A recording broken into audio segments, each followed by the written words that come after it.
जब भगवान शंकर को पता लगा कि काल के हाथ में बुद्धि, उसने बुद्धि ऑन कर दी, शंकर भगवान की दिव्य दृष्टि से देखा और अपनी पत्नी से पूछा कि तू क्या सीता रूप बनाकर गई थी तू? तो उसने मना कर दिया कि नहीं, मैं नहीं गई भगवान, मैं नहीं गई। कि झूठ बोलती है तू झूठ बोलती है। इस बात से वो झिझक गई और चुप हो जाना ही उसका स्वीकृति मानी गई कि सचमुच इसने गलती की है। तो भगवान शंकर ने पार्वती जी से अपनी पत्नी के रूप में उससे व्यवहार करना बंद कर दिया, बातें करना भी बंद कर दी, एक तरफ मौन साध कर बैठा रहते थे, बहुत ही कम बोलने लगे और कहने लगा कि मैंने आपको एक वफादार माना था, आपके ऊपर मैं वो विश्वास करता था कि मेरी धर्मपत्नी कभी मेरे को डिसीव नहीं करेगी, धोखा नहीं दे सकती, और जब आप मुझे धोखा दे सकते हो तो फिर बाकी संसार से मुझे क्या लिंक रहा, क्या विश्वास रहा। और साफ कह दिया कि तू मेरी माँ का रूप धारण कर चुकी है, मेरी पत्नी रूप में नहीं स्वीकार्य हो सकती। जैसे श्री ब्रह्मा जी सबसे बड़े, विष्णु जी सेकंड नंबर के, शंकर भगवान तीसरे नंबर के, तो बड़े भाई की पत्नी माँ के तुल्य मानी जाती है। तो उसने कहा भगवान शंकर ने कि आपने मेरे बड़े भाई की पत्नी विष्णु की पत्नी का रूप बना लिया सीता, इसलिए आप आज के बाद मेरी पत्नी नहीं माँ के तुल्य हो। अब वो समझ गई कि इन्होंने जो फैसला ले लिया अटल होता है। 10 दिन 20 दिन महीना 6 महीने वर्ष इंतजार की, लेकिन रिजल्ट निल रहा। भगवान शंकर ने उनसे कोई बात नहीं की, हमेशा क्षुब्ध रहते थे।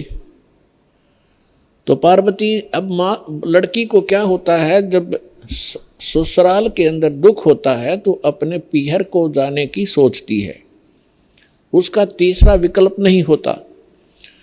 तो पार्वती ने सोचा कुछ दिन अपने घर चली जाती हूँ, इनका दिमाग ठीक हो जाएगा। ये सोचकर पार्वती अपने पिता दक्ष के घर पर आ गई और राजा दक्ष ने उस समय एक यज्ञ कर रखा था और एक नियम है ब्राह्मणों ने बना रखा था, ऋषियों ने, कि जब भी कोई यज्ञ करे तो अपनी सभी बेटियों को, संबंधियों को और उनके पतियों को, दामादों को आमंत्रित किया जाए और प्रतिदिन उनको आदर के साथ उनको प्रतिदिन दक्षिणा दी जाए जैसे ब्राह्मणों को देते हैं। तो ऐसा नियम था कि जितनी भी राजा दक्ष की अन्य बेटियां थी वो सभी आमंत्रित थी और उनके पति यानी दामाद भी आमंत्रित थे। सबके आसन उचित स्थान पर सबको बैठा रखा था। जितने समय तक यज्ञ का और सत्संग का प्रयोजन चलता था, 2-4 घंटे 10 घंटे, तो उस समय सभी अपने अपने आसन पर विराजमान रहते थे और किसी भी कारण से कोई लड़की का पति नहीं आ सका तो उसका आसन लगाया जाता था, खाली छोड़ा जाता था और सबको जो भी दक्षिणा दी जाती थी उसका भी उसके ऊपर भाग प्रतिदिन रखा जाता था आसन पर। तो जो ही पार्वती जी उस अपने घर पे पहुंची, पता चला कि पिताजी ने यज्ञ कर रखा है और ये यज्ञ 2-3 दिन से चल रहा है। अब सारे यज्ञ मंडप में घूम के पिता के सामने पहुंची। पिताजी ने मुंह मोड़ लिया क्योंकि पार्वती जी ने राजा दक्ष के मर्जी के विरुद्ध भगवान शंकर से विवाह किया था, जिस कारण से पिता अक्षुब्ध था। जब पिताजी ने ठीक से बात नहीं की, ये भी नहीं कहा कि आगी बेटी, तो पार्वती महा दुखी हुई, अपनी माँ के पास घर पे पहुंची। बेटी माँ को ही उलाने दिया करती है, माँ के सामने अपना दुख रोया करती है। अपनी माँ के सामने जाकर कहा कि माँ तुमने ऐसा भेदभाव हमारे साथ क्यों किया? आपने सभी अन्य मेरी बहनों के पति भी बुला रखे हैं, बहनों को भी आमंत्रित किया है, आपने हमें ना बुलाया ना आमंत्रित किया। और जिन बहनों के पति नहीं आए हैं उनका आसन लगा रखा है, उनका भाग सबको दिया जा रहा है। आपने न तो अपने दामाद का आसन लगवा रखा है, ना ही उनको आमंत्रित किया है और ना मुझे आमंत्रित किया। अब माँ ने कहा कि बेटी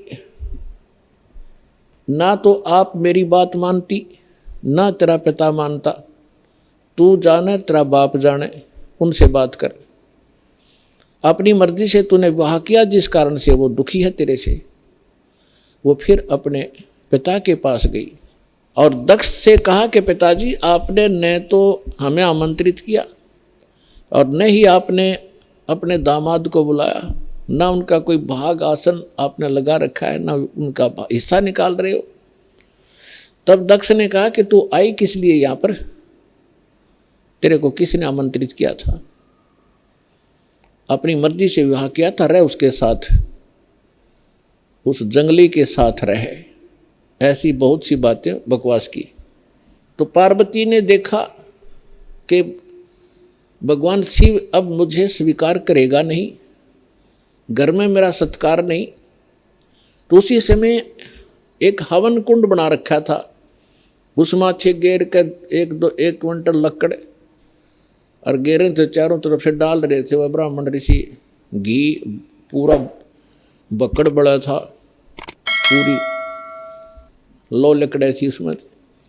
तो पार्वती जी यानी दक्ष की बेटी उस हवन कुंड में छलांग लगाएगी, आत्मदाह कर लिया। यज्ञ खंड हुआ, जल्दी से उस लड़की को निकाला गया। तब तक उसका मांस जल चुका था, मर चुकी थी, अस्थि शेष रह गई थी, हार्ड शेष थी। लंबी कथा है, हम जिस उद्देश्य से ये कथा सुना रहे हैं उसी को लेंगे। भगवान शंकर को पता चला, अपने सभी अनुचरों को साथ लेकर वहां पहुंचे। उससे पहले उन्होंने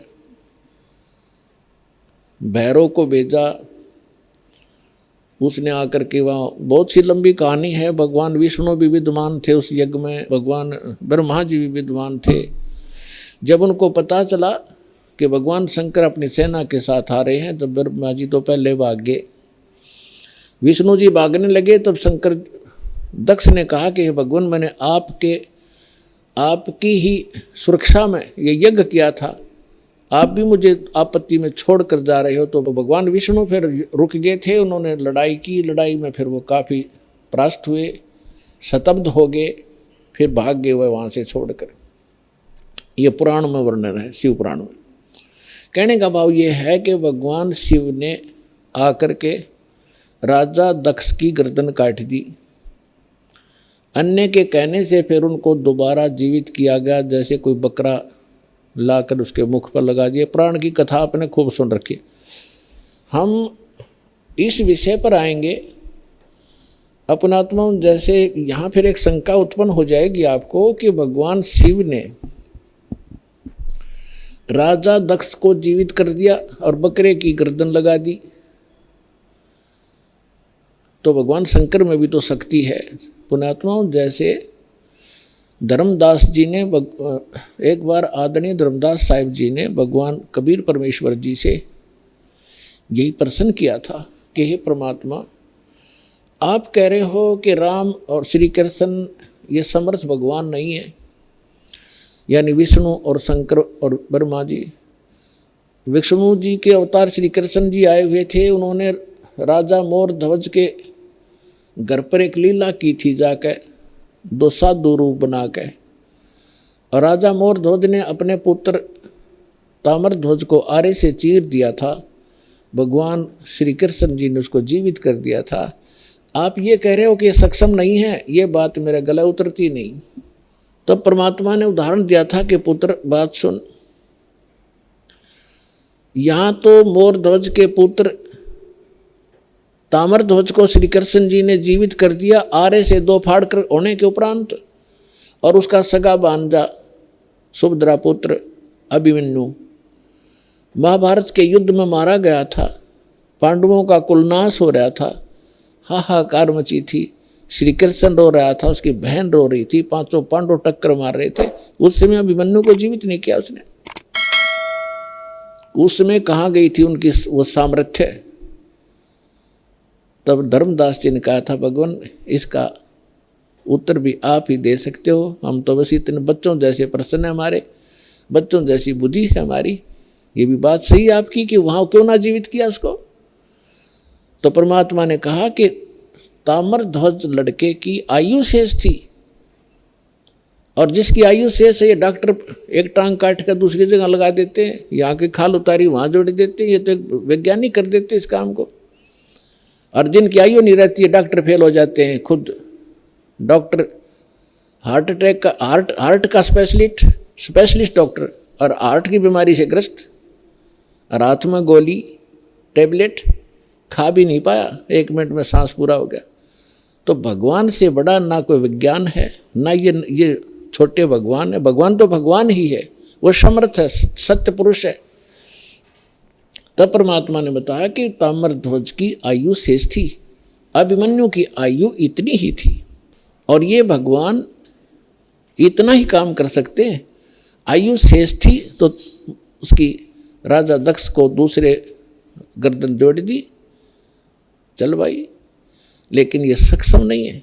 अब आगे देखना क्या होता है कि भगवान शंकर ने पार्वती जी की अस्थियां उठा ली और 10,000 वर्ष तक उसको सीने से लगा के पार्वती पार्वती दक्ष माया दक्ष पुत्री करते करते पागलों की तरह भटकता रहा।